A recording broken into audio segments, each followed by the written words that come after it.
The skincare industry can be as whimsical as a tornado when it comes to pricing, as we all know. Ranging from $500 to $5, these products can be expensive AF or cheap AF. So for today's video, I'm going to be reviewing these ridiculously expensive high-end skincare products and compare them with their dupes and see which one is worth it. Just in case you guys are new to my channel, hey there! My name is Sue Beauty and I talk about skincare and it's all about having fun on my channel. So make sure to press the like button and subscribe if you haven't already before we start. Go on guys, I'm still waiting. Go ahead and press the like button. Let's start out with the famous essences. Here I have the most famous, most incredibly priced essence of them all. This is the SK2 Patera essence. This is a special limited edition by the way, so that's why it looks different. And here I also have its very famous dupe, the Missha First Essence. I have the one in 4th generation. Let's first look at their ingredients. Now both of these products boast of having great fermented ingredients. The SK2 with a special patented ingredient called the Patera containing galactomyces ferment filtrate, and the Missha First Essence also has an array of ingredients such as yeast ferment extract and bifida ferment lysate. Now let's talk about their formula. Both seem to have a similar water formula, but there is a noticeable difference. First, the SK2 Patera Essence straight up has a consistency like water, whereas with the Missha First Essence, you can definitely feel a slight bit of viscosity. I'd say like 2%.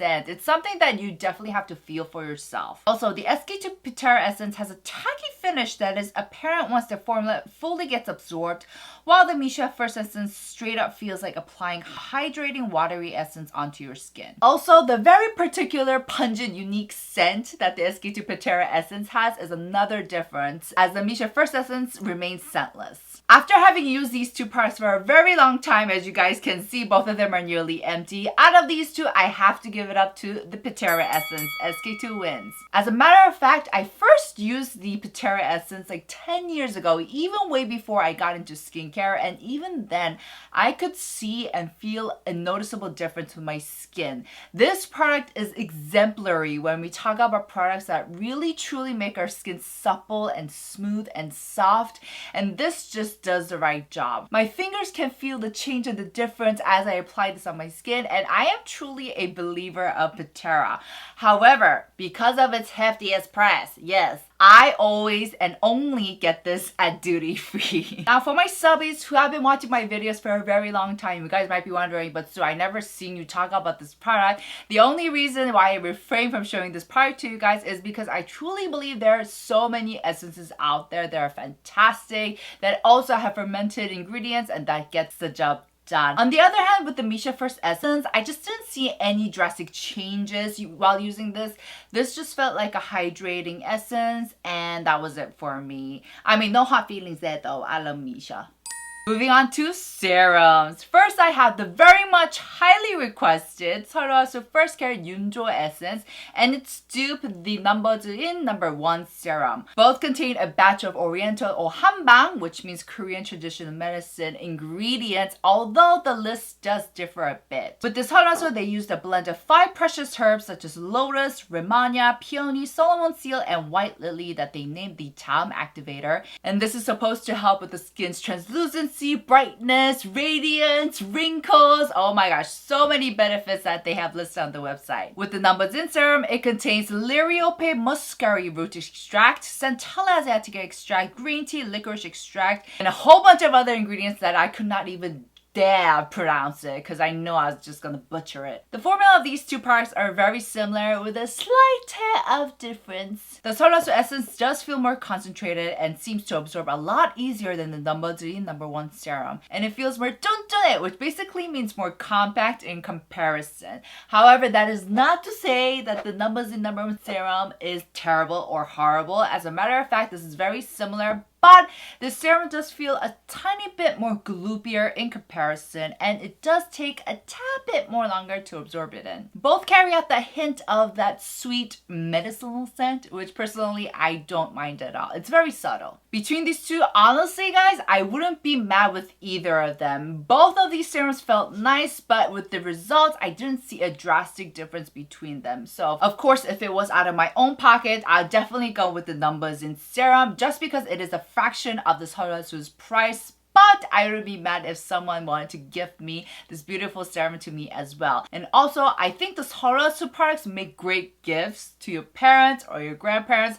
They do make a really, really nice gift. Last but definitely not least, because these were the most expensive, the infamous creams. First, I have the La Mer cream, which is very infamous for its steep ass price, retailing at $200 for a mere 30 ml, and its famous dupe, the Nivea cream, which only retails for $2. The main ingredient of both products is mineral oil, as it is listed as second on their ingredient list. Although the La Mer cream boasts very proudly of their patented miracle broth, which is composed of giant sea kelp extract, and this is what supposedly makes this cream very, very expensive. Now let's take a look at their formulas. When shown in a blind test, I'm so sure that there's going to be people who probably couldn't tell the difference between these two. That's how similar they are. Both have a stiff white pasty formula with baby powder for their scents. They're both pretty hard to blend out and are stiff and oh, did I mention that they're stiff? Because it is hard to blend out, what La Mer advises you to do on their website is basically take a portion of the cream and warm it between the fingertips to melt the liquid crystals and the miracle broth. Which got me thinking, if I don't do this particular step, will it not release the miracle broth and hence not work on my skin? Also, I was a bit astounded that the brand had the audacity